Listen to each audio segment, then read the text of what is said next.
Bonjour, aujourd'hui on va décortiquer ensemble une réforme majeure du droit du travail en Turquie, une réforme qui touche directement au congé parental. Et pour vous, en tant qu'employeur, il est essentiel de bien comprendre les nouvelles obligations qui en découlent. Oui, les congés parentaux sont en pleine mutation. Et la vraie question c'est, votre entreprise est-elle prête à faire face à ces changements? Parce que, attention, des amendements très importants aux lois 4857 et 5510 sont imminents.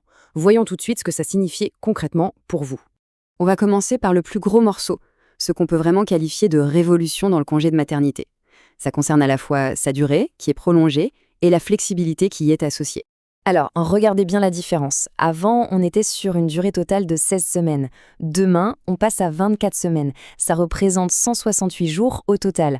En fait, ce changement vient surtout du doublement du congé postnatal qui passe de 8 à 16 semaines. C'est un changement vraiment considérable. Ce graphique, il est très parlant, n'est-ce pas? On voit très clairement le bond de 112 à 168 jours. C'est donc une augmentation vraiment substantielle de la durée du congé payé, ce qui offre un soutien bien plus long aux nouvelles mères. Et ce n'est pas tout. La nouvelle loi apporte aussi beaucoup plus de souplesse. Comment ça marche? C'est assez simple. Premièrement, il faut l'accord du médecin. Avec cette approbation, une employée, disons Aesher Hanum, peut choisir de travailler jusqu'à seulement 2 semaines avant son accouchement, au lieu des 3 semaines obligatoires auparavant. Et le gros avantage, c'est que tout ce temps non utilisé avant la naissance est simplement reporté et s'ajoute à son congé postnatal. On a vu le cas du congé maternité, mais les changements vont plus loin. La nouvelle loi étend le soutien familial à d'autres membres de la famille.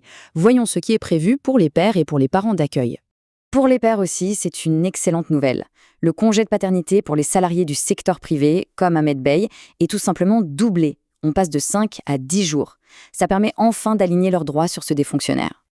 Et là, c'est une création pure, le congé pour parents d'accueil ou Koruyucu Aile Izni. C'est un droit totalement nouveau. Concrètement, si un de vos employés devient parent d'accueil, comme Fatma Hanum, la loi lui accorde 10 jours de congé pour faciliter cette période d'adaptation. Un point important à noter, ce congé est sans solde. Bien sûr, tout cela soulève une question clé pour n'importe quel employeur.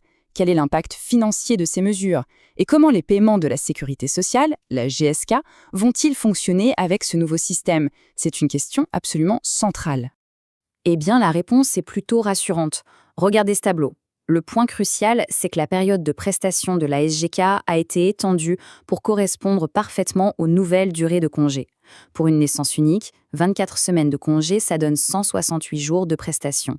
Pour des naissances multiples, on passe à 26 semaines et 182 jours. C'est aligné. Donc, ce qu'il faut vraiment retenir, c'est que la prestation totale pour l'employé est garantie.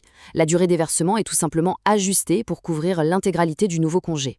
Et si l'employé utilise la flexibilité prénatale, ça ne diminue en aucun cas le montant total de ses indemnités, les paiements sont juste décalés sur la période postnatale.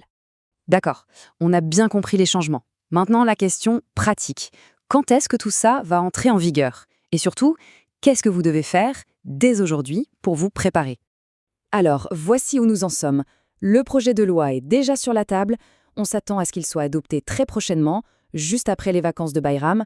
Et attention, le point le plus important, la loi entrera en vigueur immédiatement après sa publication au journal officiel. Il n'y aura pas de période de transition. Ce calendrier n'est pas une simple spéculation. Il se base sur une déclaration du président Erdogan lui-même.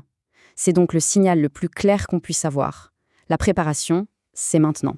Et ça nous amène à la conclusion et à la question essentielle que vous devez vous poser. Est-ce que vos règlements RH, vos contrats de travail, bref, est-ce que tous vos documents internes sont à jour et prêts pour cette nouvelle ère? C'est vraiment le moment de tout passer en revue pour garantir une conformité totale le jour où la loi sera publiée.